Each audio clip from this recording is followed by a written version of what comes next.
Chicago Cubs Central fans, family, friends. Listen, I promised y'all a big episode, and I would promise you I would not disappoint. And of course, I have that big episode here with you with big news. I got my man, setup man Kyle here, and we're about to have a good time. We got to hit you with that intro first.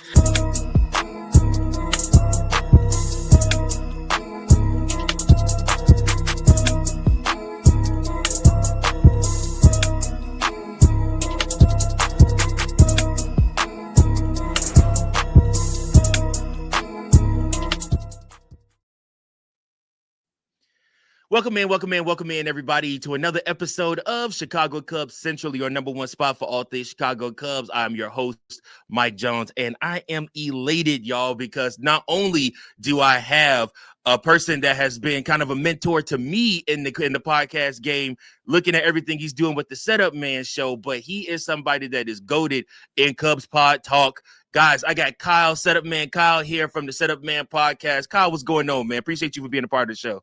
Yeah, no, excited to be on, man. I feel like it's long overdue, so excited to chat some Cubs with you. Absolutely. So, just a little backstory for all of you out there. Me and Kyle, I messaged him literally right before I took over here on Chicago Cubs Central, and just chit-chatting with him, just letting him know about his podcast and how it meant a lot to me and had an influence on me. And going from there, then the opportunity opened up with Hayes, and I'm like, oh man, I should definitely jump on that. And still, like I said, you guys are paving the way over there on Setup, man. I appreciate what you guys do in the podcast game, especially Cubs content creators. Yeah, no, it's fun, man. We get to talk about our favorite team. We get to have a good time and not take it too seriously. And sometimes we're happier than other times, you know? Like now, we're very happy. Absolutely. I don't know about you, Kyle, but I am beyond ecstatic. I don't know what this shift is in the Chicago Cubs thinking, where now all of a sudden they're like, okay, let's spend money. Like I go over the tax brackets and everything like that. Like what's happening on your side? What do you know like that has changed their thinking on this type of spending? Because this is not what we see normally. Yeah, I don't think I have the answer to that. I literally just asked that question to Cole Wright on our live episode about a couple hours ago. And I was like, was this surprising to you? Because like, to me, the time that I thought they were going to do this, right, was the 2025 offseason. You trade for Kyle Tucker. And then they worked really hard right after that by trading Cody Bellinger to stay under the tax luxury threshold. And so you're like, okay, well, I thought that was like the all-in move, and it really wasn't. And then you thought, okay, well, if they get to the trade deadline in 2025 and Kyle Tucker is doing his thing and the rest of the team is doing their thing and they're running for a division, then like that's when they're going to do it. Well, that didn't happen either. So I think we had just kind of gotten conditioned, like they just don't want to go over the tax threshold, even if it means like coming in second in the Central or coming one game short of the NLCS. And for them to, they still officially, I need to look at Fangraphs. I think there were still a couple $1 million under just due to the fact that there's deferrals for Bregman. Sure. They're still not technically over it, but I think they're going to head there at some point here in the season. Whether, Cole was talking about like, hey, I want Cody Bellinger. That would push them way over the tax threshold. Way over. Yeah. Or if it's just going to be a few $1 million and they're going to be competitive, that's going to be to be seen. But it is fun. Right. I was watching a couple reels on Instagram the other day, and they were talking, one guy was talking about like the CBA and how teams like these big market teams are spending money this offseason. It was nice to see the Cubs on that list. Right. Whereas 2 weeks ago, you have Ken Rosenthal being like, where are you, Cubbies? Right. And here they are now spending money. So it's fun. It feels kind of like the 2015-ish Cubs again to say, hey, we're going all in now. And, the only thing is just keep Nico and we'll all be happy. Absolutely. I think all of the listener and viewership here will agree with you. I think keeping Nico is a huge part of what the Chicago Cubs need to prioritize. He's just a piece that you just can't replicate. Like I said, he's somebody that you can depend on the offensive side, defensive side, and he does so much for the club. day in and day out, especially defensively. And he almost won a batting title, like I said, this past season. So I've done multiple episodes just thinking about the importance of keeping Nico. But I guess I just start the episode just by thinking to myself, I'm just surprised. I can't believe that we're talking about the Chicago Cubs spending this much money and we're able to have those conversations like you're having with Cole Wright, where we're talking about the potential of the Chicago Cubs signing and bringing back Cody Bellinger. Like, the Alex Bregman deal and the deferments and all of this stuff. And of course, we're going to talk about Zac Gallen and the Cubs potentially signing him. And this is all just racking my brain because, like you said, we're just used to the Cubs being that team that just doesn't spin. Like, they do just enough to be competitive. And you look at the rest of the Central and you say to yourself, okay, you've added Bregman already. You went out, you signed Edward Cabrera. You see the Milwaukee Brewers are trying to get rid of Freddie Peralta because they're not going to pay him. They're trying to cut salary.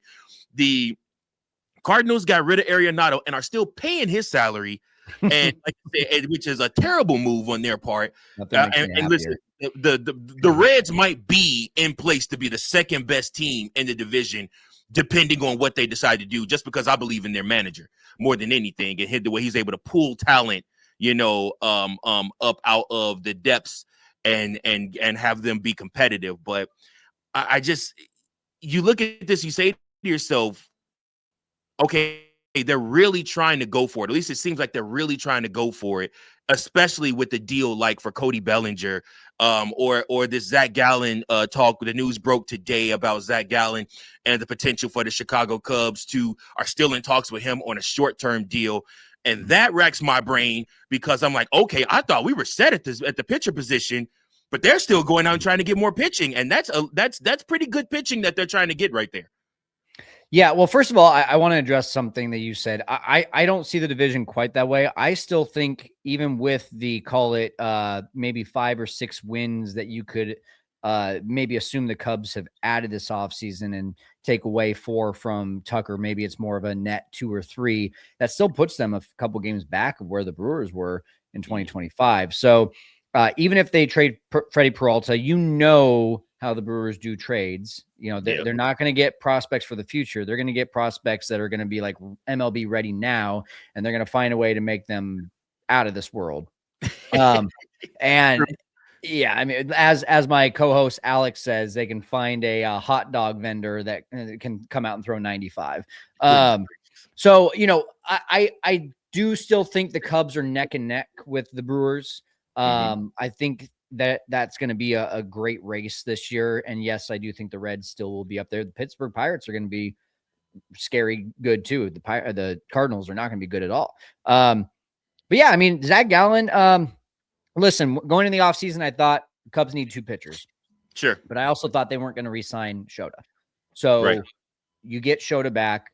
You kind of say, okay, that's one. It's an expensive one at $22 million.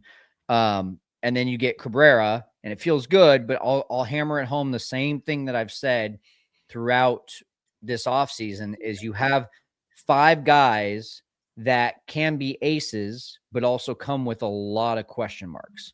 And so I always have to write down all the starting pitchers because there's so many that I know I'm going to forget someone.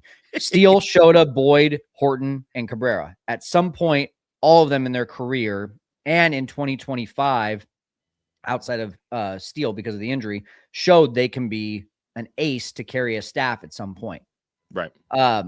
If they're all on their game for all 162 games, you have 5 aces, right? And that's really nice. But we all know that's not the way that baseball works. Right. So then Jameson Taillon just had a great stretch there towards the end of the season where he really, you could say, even though it was 4 and 5 inning starts, was carrying the staff.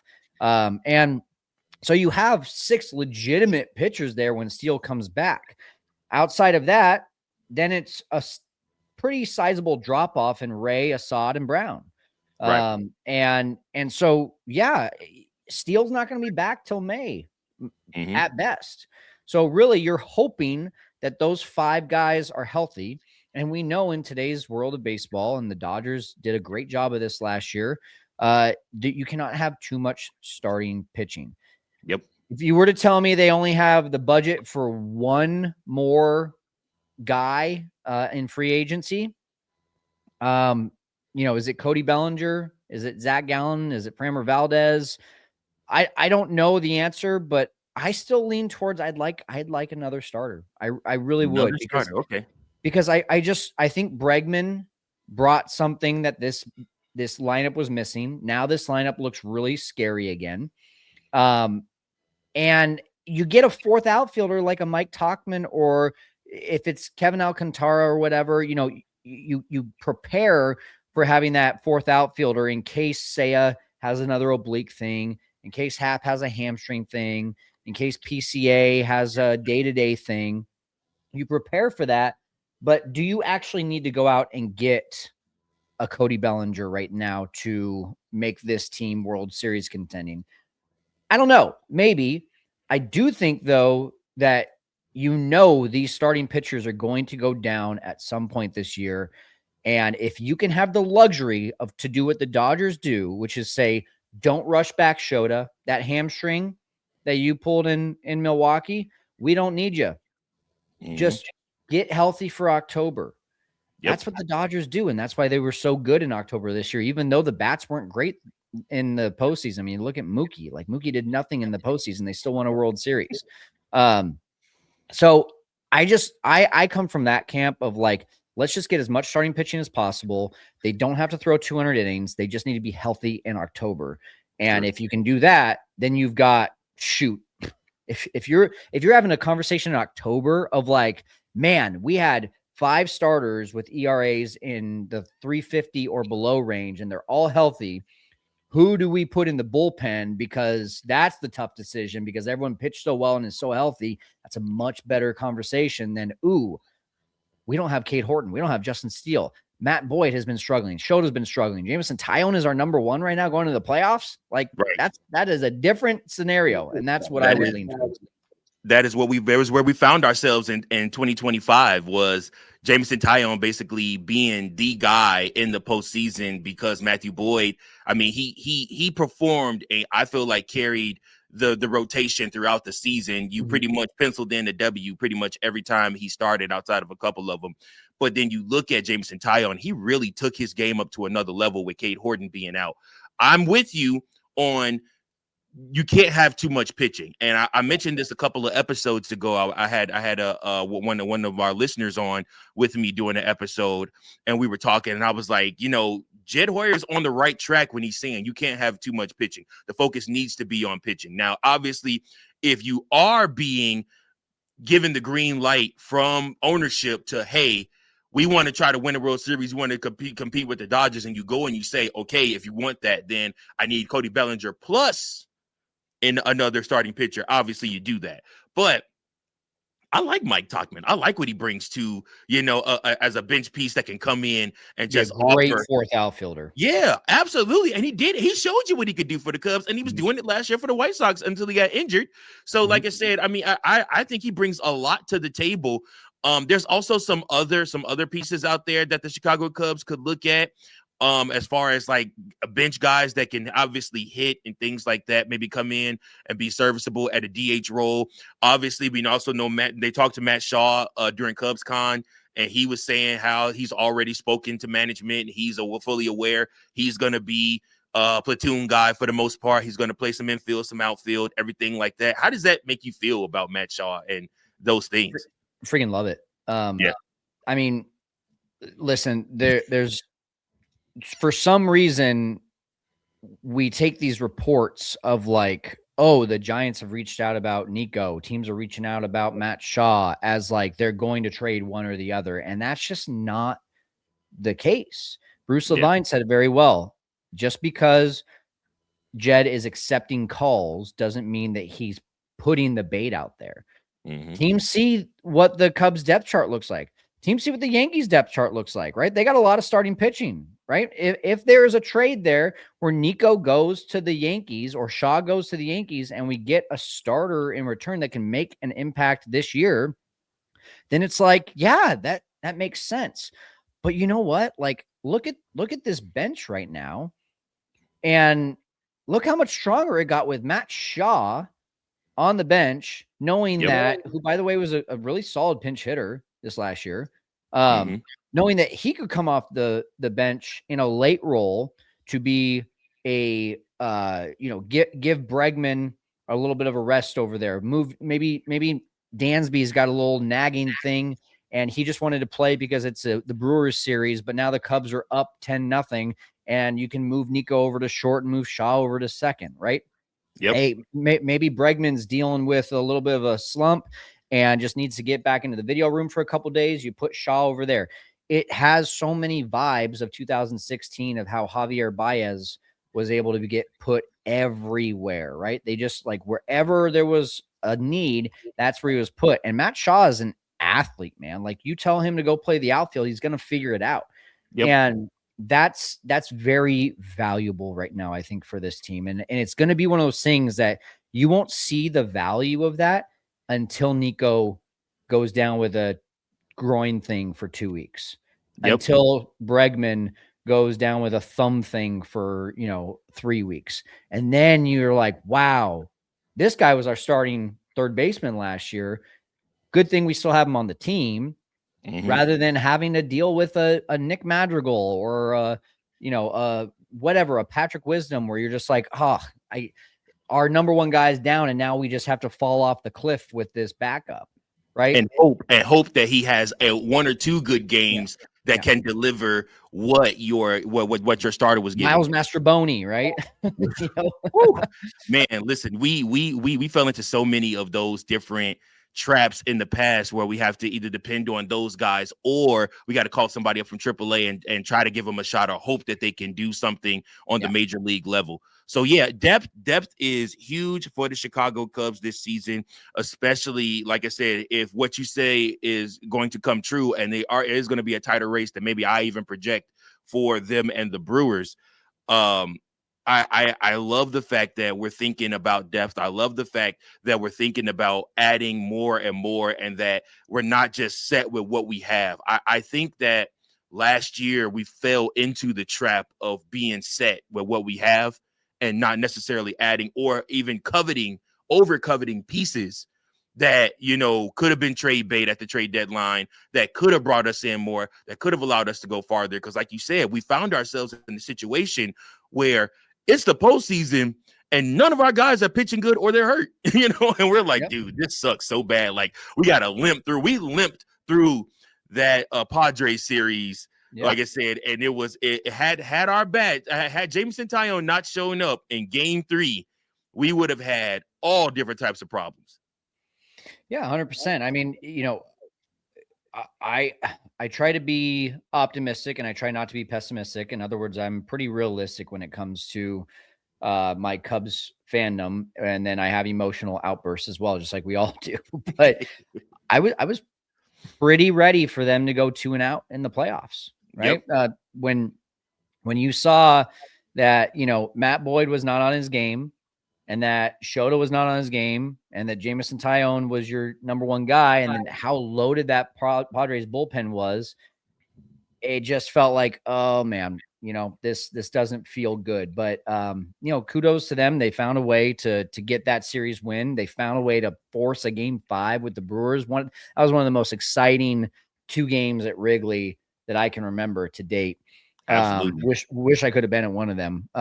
But yeah, I mean, this is just the perfect time for them to be doing exactly what they're doing. And I think that's where I have the most excitement is, you asked me 2 weeks ago, and it's like, I'm saying all the same things a lot of fans are saying. Tom knows that Wrigley is going to be packed, so he doesn't need to spend the money. They're okay with being a mid-80s win team and just trickling their way into the playoffs and getting hot.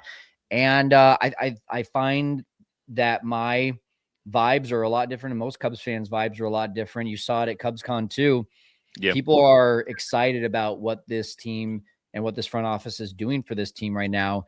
And man, if they can just go get one more guy and go past the luxury tax threshold, then you've got a lot of critics, not just Cubs fans, but a lot of critics in the media that are just going to have to shut up about how the Cubs don't act like a big market team. Because right now they're acting like the big boys, not Dodgers or Mets, I don't think they'll ever act like that, but they're acting like a big boy right now. And it's so refreshing to see because just Chicago sports in general, outside of the Chicago Bulls, God, I hate them so much. They make me so mad. But outside of them and the White Sox, which coincidentally they have the same owner, imagine that. But to see the Bears, to see the Cubs, the Blackhawks, even to see a vision for the teams and see this vision start to come into fruition, and you're starting to see the success that comes with that. Chicago in general just deserves that. I mean, and the Cubs being at the forefront of that, with spending money, with getting the All-Star game, with doing adjustments to the arena to prepare for all of those different things. It's an exciting time. And again, Cub fans and Chicago fans in general deserve this type of stuff, to have that type of spending and to be a big market city, not just for baseball, but for football. They need it for basketball and for all of it. I think it's just really refreshing to see them do these type of moves, and to see the fact that the Cubs are even being mentioned in the fact that they're going to be spending more money, that they aren't done yet. And, I don't know about you, how much flack you catch on your channel, but I catch a lot of flack on my channel because I'm usually annoyingly optimistic.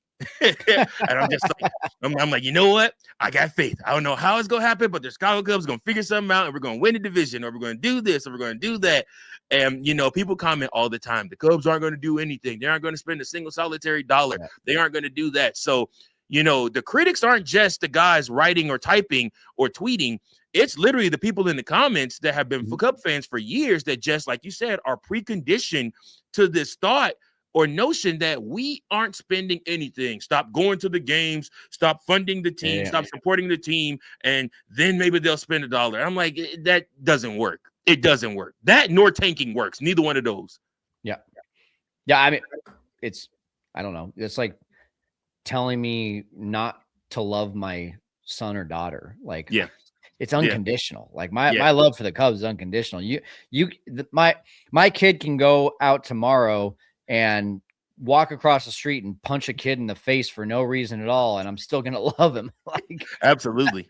It's just the way it is. So, for fair weather fans, or for fans that feel like they've been wronged, I get it. But that's just not where my fandom comes from. I am a California Cubs fan, for God's sakes, who has no family ties to this team, and just, became hardcore Cubs fan in 1999, watching Sammy Sosa every day. So listen, WGN, baby, it did it for me. It did it for me. Changed my life.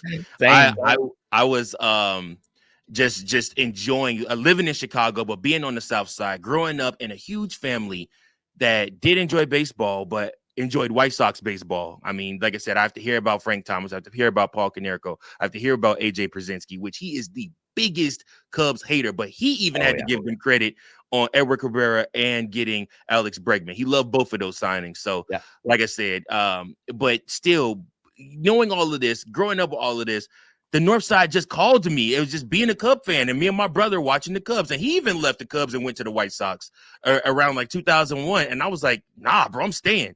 And I've been with the Cubs since then, and I refuse to turn. I mean, like I said, since 98, I refuse to turn anywhere, choose anything else. This is where I have belonged. And I mean, like I said, I live in Springfield, Illinois now. They brought the trophy down here to Springfield, and I missed a whole day of work, stood in line outside the Abraham Lincoln Museum for 6 hours just to see the trophy. I met Tom Ricketts, got his autograph or whatnot and stuff like that. Took a picture with him. Rhino was there that day for some reason, but I missed seeing him. Out of all the commotion, I caught Tom, but missed Rhino. And like I said, it's been this big, huge journey for us. And I think for the time you put in on your podcast, the time I put in on my podcast, I mean, you're going to spring training again. You do that every year, don't you? You go up to Arizona for spring training. I don't think we're going this year, unfortunately. Yeah. Sorry. Thanks for making me admit that. That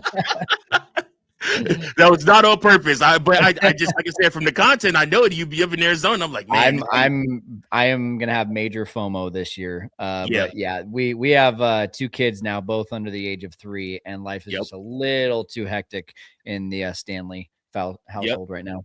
I feel that, man. I feel that we got a 5-month-old, 5 and a month and a half old. Just had him this last past year, man. Thank you, man. I appreciate it. And I had my eyes after seeing all my Cubs content creator contemporaries at CubsCon last year. I had made up in my mind. I was like, Mike, you got to go next year. You got to be there. You got to go meet everybody, say what's up. Because we all have conversations. We all talking stuff like that through social media. But like, no, I see everybody like meeting up. You got that FOMO jumping in. You're like, bro, I should be there.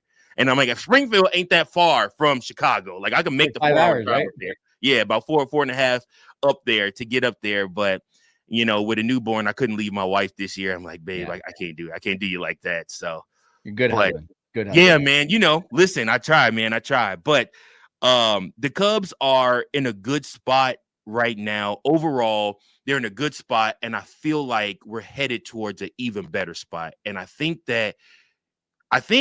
being able to beat the Padres last year did a lot for Jed and for Tom in the sense of, okay, we can take that next step and maybe we should spend some more money to go ahead and grab more talent and bring more talent in and do what we need to do.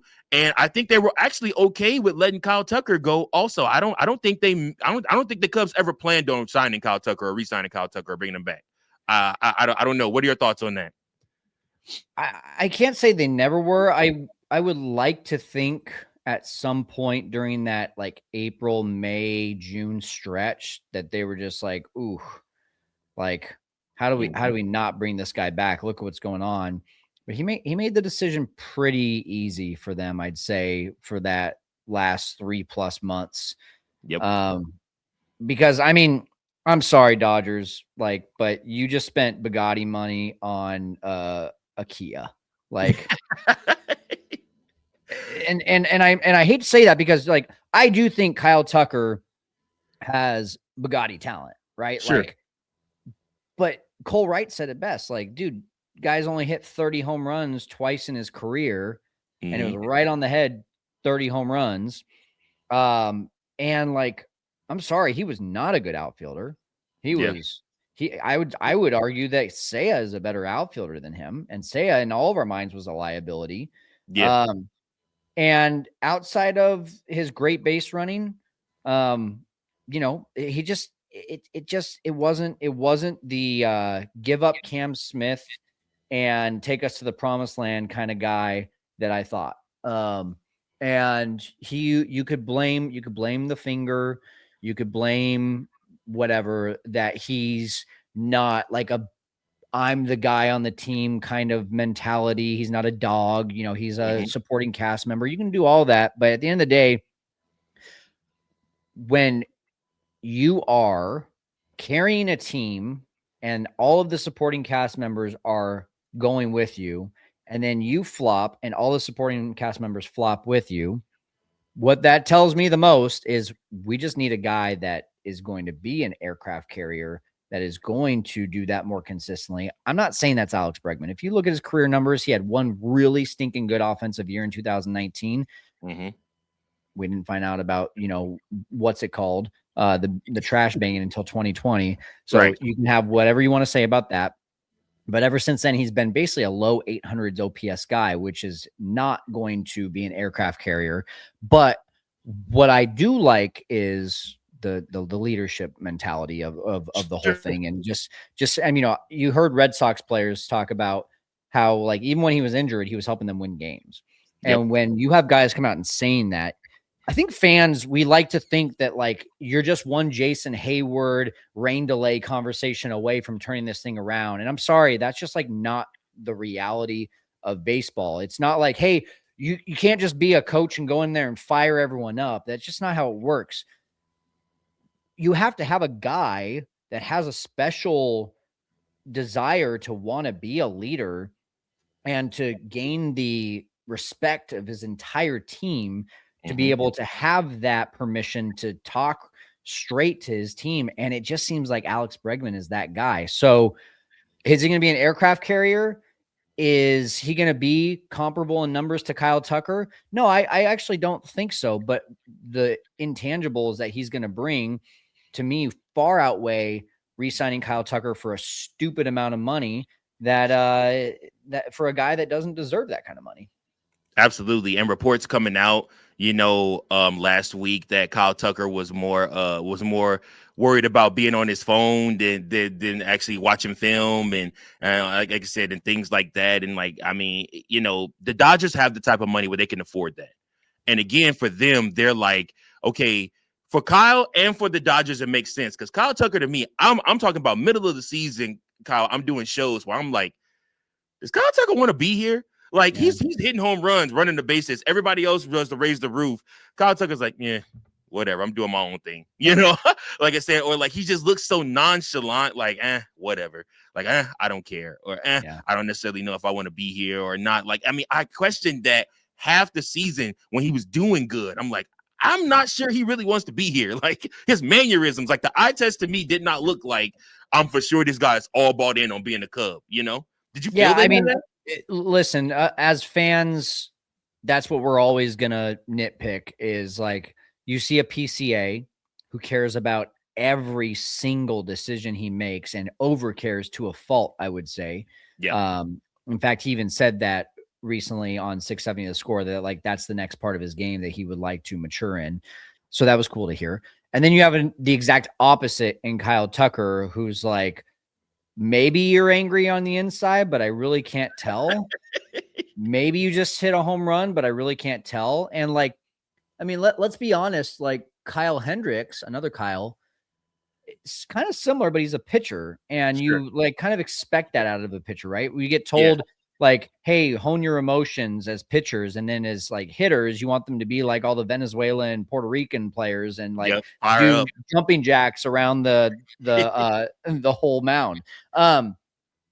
So I got a lot of crap from Boog when I had him on the show of like, because I brought up the same thing and he's like, how can you like actually know what's going on inside the guy's head? And it's a really good point. I still lean towards, I don't think Kyle Tucker enjoyed Chicago. Look at his numbers at Wrigley Field. Mm-hmm. Look at how much he got booed. Mm-hmm. Look at how little amount of people were wearing King Tuck crowns by the end of the season.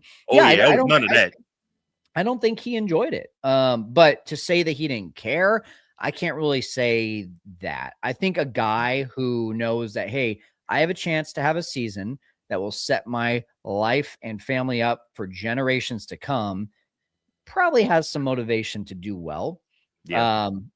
But then again, he didn't even do that well and he still got his bag, which I just think is a joke. stupid amount of money, dude. I'm like, oh my gosh.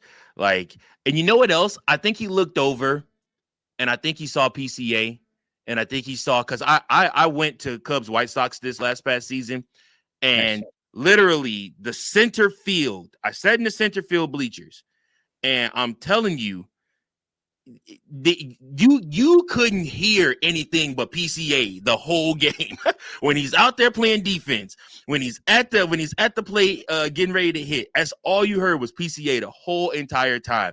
I mean, you as a guy, Kyle Tucker, you play all these games with PCA, you realize like it's really his team. I mean, he's the guy. Like I mean, there's captains, there's leaders, there's all these different things. But as far as faces in Chicago, like it's PCA and Caleb Williams. It's their town. Like I said, I mean, and it's them. I mean, so I think Kyle Tucker looked at that and it's all like, well, man, I mean, maybe they don't need me here, things like that. But again, like you said, he also I'm going to tell you right now, the Dodgers don't need him. Facts. That's true. They just won 2 World Series without him. That's true. That is very true. I just would love to ask him what was his motivating factors for going there, because you had offers from Toronto, you had an offer from New York, and I mean, you had an offer from Chicago too. I don't know what that offer was. And we probably will never know if Jed has his way. We'll never know exactly what Chicago offered him unless Kyle goes on a podcast somewhere and talks about it one day. But I mean, I want to know what his motivating factors was. Like, why of all the teams, why the Dodgers? Why? Well, I mean, I think it's actually really simple. Would you rather have $350 million over 10 years or 240 over 4 with an opportunity to opt out and get that same 60 per year now for 8 years? I mean, listen, when it came out that Kyle Tucker signed with the Dodgers, before I saw the contract, yeah, right there with you. Like, come on, like, really, you're going to go to those guys? You're going to just help them three-peat? That's a boring choice. And then it came out that $60 million a year. And it's like, I mean, are you going to turn that down? No, I am not turning down that 60 million a year. I mean, that's stupid money. Stupid money. That annual average value of that contract, that's stupid. And then the fact that they're deferring it too. Did they defer any with him or did they not? Yeah, I don't think it's a ton. I want to say it was like 70 million, but I think it's front loaded too. I think he's getting like 116 or something year one which is just wild. But I mean, here's what I will say. I don't know how much the Dodgers were in play until the Mets put their offer on the table, right? Because you think about it, there's reports of a long-term deal with the Blue Jays. Yep. Dodgers don't want a long-term deal with Kyle Tucker, which I think a lot of teams didn't. I think the Blue Jays were the only team that wanted a long-term deal with Kyle Tucker. Sign your life away to him. Yeah. Have him for 10 years. Yeah.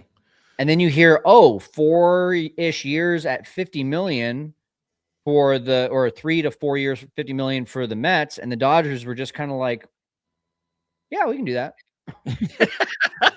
and take all the pressure off of you. You literally get to go here and just be one in the number because you got the best player in baseball, Shohei Ohtani, and then like I said, you got Freddie Freeman, who's a stud. You got Mookie Betts, who's a stud. Then you got all that great pitching over there too. I mean, the problem here, Mike, and I come from a real estate world. That's where I work full time. Is that now you give this guy who's just, I mean, in the real estate world, he's a basic 3-bedroom, 2-bath, right? Okay. And you just gave him a mansion type of money. Well, now the appraisal, when they go and they look at comps, they're going to be like, oh, well, look at this 3-bedroom, 2-bath. They got $60 million in cash. Well, now this 3-bedroom, 2-bath over here, and I'm talking about Cody Bellinger. This 3-bedroom, 2-bath is also worth $60 million a year, and that's the problem. Now you've just raised the ceiling, the floor or the ceiling of every single just decent player, because Scott Boras is not going to rest until he gets at least $50 million a year for Cody Bellinger. And 2 years ago, we were like, is Cody Bellinger worth $30 million?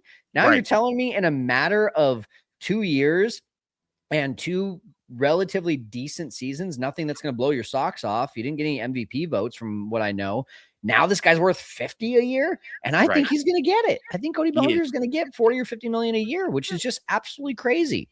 And that's where this is kind of just be annoying for everyone, but this is exactly why the CBA is going to have so many hangups in 2027, is because the players want that bag, and the owners are like, this is getting out of hand.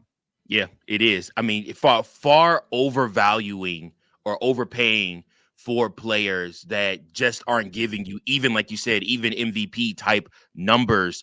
And it's one of those things where we're looking at this and we're saying, wow, you paid that for that guy? Like you said, I mean, Kyle Tucker that, was injured half the season, has a strong history report on injuries. I mean, like I said, and has been out and missed time. Yeah, he got that World Series with Houston and everything like that. But again, like you said, I mean, he's nowhere doing what, you would see an Aaron Judge or a Shohei Ohtani do, and like I said, you're still paying him crazy amounts of money for this. And then you look at somebody like Cody Bellinger that is obviously, represented by Scott Boras, that's going to come in and immediately say, well, if he's getting that, we at least better get this. And that's binding up teams. And if I'm Cody Bellinger, I'm going to just put this out there. He had a lot of success, I think, due to what he did at Yankee Stadium. And I think, like I said, and playing there, half his games there. And I know the Yankees have an offer on the table for him. I know he wants more, reportedly. And so I'm looking at this and I'm saying to myself, like, I wouldn't want to go back to Yankee Stadium. The deal they offered him isn't a terrible deal. I mean, like I said, if I could go there and hit half my games there, I mean, we all know what he did to the Cubs at Yankee Stadium. He almost had a 4 home run game. Yeah, 3. He almost had 4 on us in one game, and I couldn't believe it. I mean, he was on fire. Like, it was ridiculous. So if I'm Cody, I'm looking to go back to the Yankees. I don't know if Scott is trying to, maneuver and pull something to get him back that way or get them to up their money, but I think they're pretty much set with what they got. All the reports are saying they're ready to walk away from Cody Bellinger if he's ready to accept a deal somewhere else for hire. But I also don't know that I want to go back to Chicago from Cody.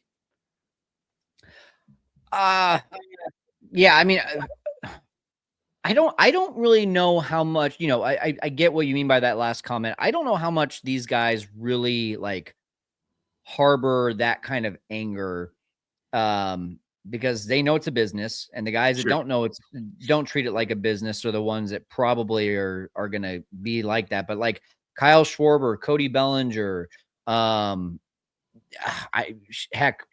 Anthony Rizzo, right? After his first year with the Yankees, like if the Cubs would have been like, hey, here's the best deal that anyone's going to offer you, I think they would take it.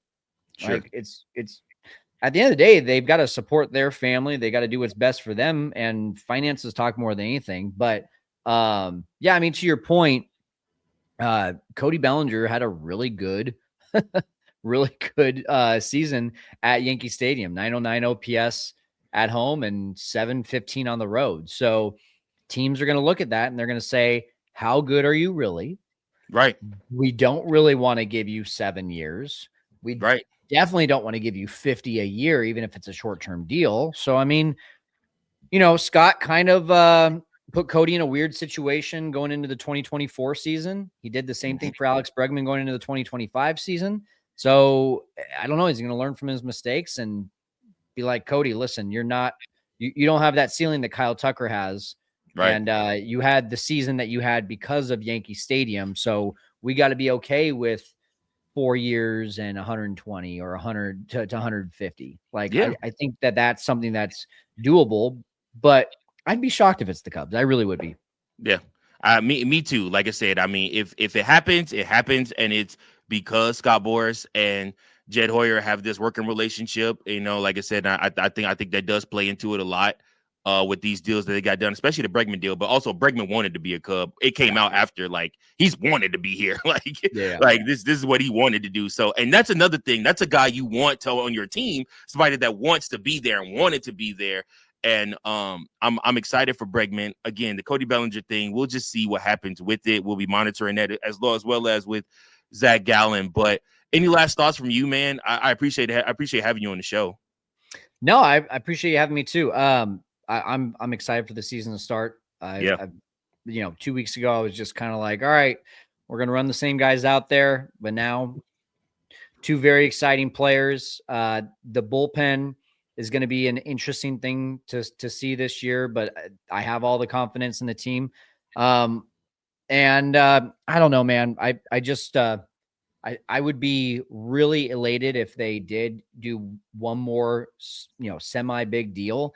But I'm very happy with this team right now, minus a couple pieces on the bench to go ahead and start the season tomorrow. Yeah, me too. I'm very confident that the Chicago Cubs are going to be able to compete this season at a high level. And again, we're going to see some guys take some more steps. I think Michael Busch is taking the next step. I have pegged, and people that watch and listen to this show know, I've pegged Michael Busch to be an all-star this season. I feel that is an attainable goal for him. That and the first baseman Gold Glove. I think both of those are attainable goals that he should be trying to reach towards this season. Yeah. I think those are both attainable things that he can do. Obviously, PCA taking his next step in superstardom, and maybe try to go and get that platinum glove. Like I said, this year, that should be an attainable goal that he should be looking for, as well as being able to not necessarily always try to go for the home run ball, more so try to spray the ball around a little bit more for PCA. I think that's another attainable goal for him. And yeah, man, again, like you said, if the season started today, I would think that the Chicago Cubs would be right in the thick of things all the way up until the end.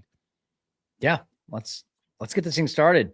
Yeah, ready for it, man. We're gonna have you back on, Kyle, man. Like I said, I appreciate you, man, for coming and just being willing to talk Cubs with me, man. It means the world to me. It means the world to the listener viewership out there, man. And thank you for all you do for Cubs fans. Like I said, we're providing that great content all the time, man. I appreciate you, Mike. Thanks for having me on. Absolutely, y'all. Until next time, make sure you guys like, share, and subscribe. Appreciate you all so much. Go Cubs, go. Peace. Thank you for watching another episode of Chicago Cubs Central, the #1 spot for all Chicago Cubs content. Remember to like, share, subscribe for more Cubs content.